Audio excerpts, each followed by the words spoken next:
as I want to play out, the first channel the US ambassador also spoke to was India Today. You know, it's the India Today magazine cover that he had sent to President Donald Trump, the mover and the shaker, with Prime Minister Narendra Modi and the US President on the cover. The Prime Minister as the mover of Indian economy and Trump as shaker of world order. Now, Sergio Gor spoke to India Today. Listen into that conversation.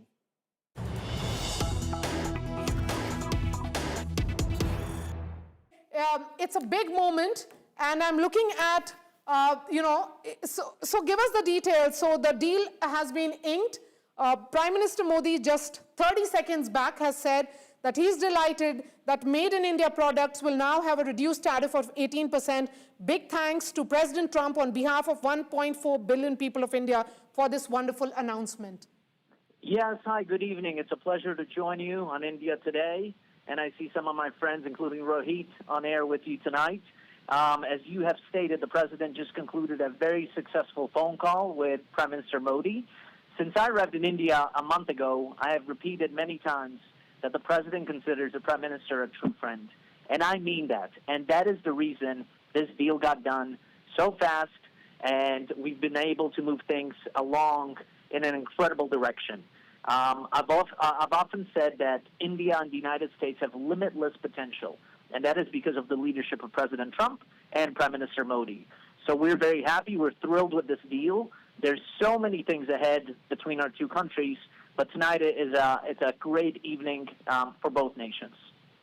Ambassador Gore, some more details here. When two large economies and the world's largest democracies work together, that's what Prime Minister Modi is saying. It benefits our people and unlocks immense opportunities. This was a deal which has taken a lot of time, but finally it appears that both sides have agreed on most of the points here. No, look, you're 100% right. This is a complex deal. As you mentioned, India is one of the most important and one of the largest economies. This is not a small country. To put it in perspective, the deal with the European Union took almost 20 years. So in the grand scale of things, this is not that long.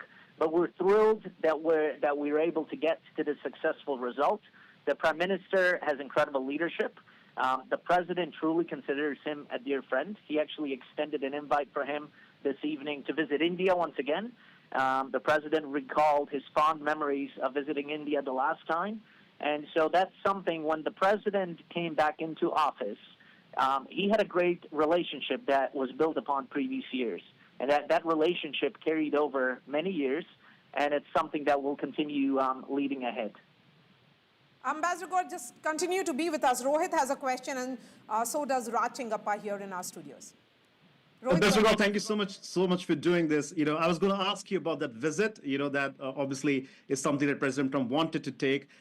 Just out of curiosity, you know, what are the next steps? We know EAM Jaishankar is in Washington, D.C. There's going to be that announcement on critical minerals. What else is on the cards? I mean, you know, we've obviously not talked about Quad. Is Quad coming back in your conversations? Look, Quad never went anywhere, right? I mean, Quad, the first thing that Secretary Rubio did upon assuming office, an hour after Secretary Rubio walked into the State Department, the first thing he did was have a Quad meeting. So definitely they'll be re-engaged. We have a lot of big things. We don't want to announce too much tonight because we already had some big announcements tonight. And for everybody watching, Rohit was the first person that I gave an interview to from the Indian media in Washington, D.C. So I'll never forget that, Rohit. Thank you, sir.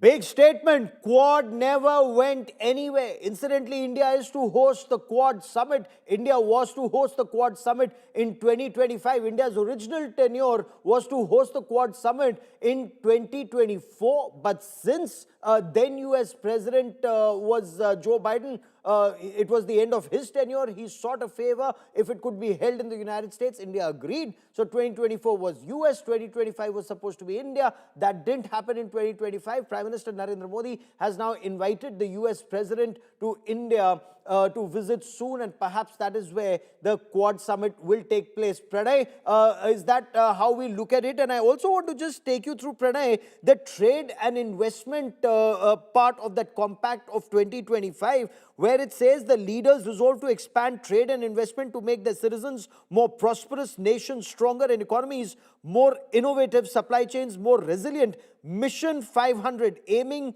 to more than double bilateral trade to $500 billion by 2030. When President Trump says India will invest $500 billion, is this what he means? That it's bilateral trade to $500 billion by 2030, as was agreed to? I'm sure, Gaurav, you were reading from the joint statement issued on February 2025 by both the sides. And this is what both sides have agreed. This is a very ambitious target because we are currently in 2026. This was resolved in 2025. And the ambitious target was to almost like, double up or more than double the bilateral trade within a span of 5 years. So currently now that time span has been reduced to 4 years. And as far as the Quad is concerned, there are many strategic aspects of India-US relationship. Very well. You have reported from both the sides that how comprehensive is the length and breadth of this partnership. Spanning from technology to trade to defense to education. There are various aspects to it. So clearly, both sides, if they want to bring the relationship back on track, there are multiple tracks which are to be worked upon besides the trade and investment. And I think that is an indication by the US President Donald Trump as well.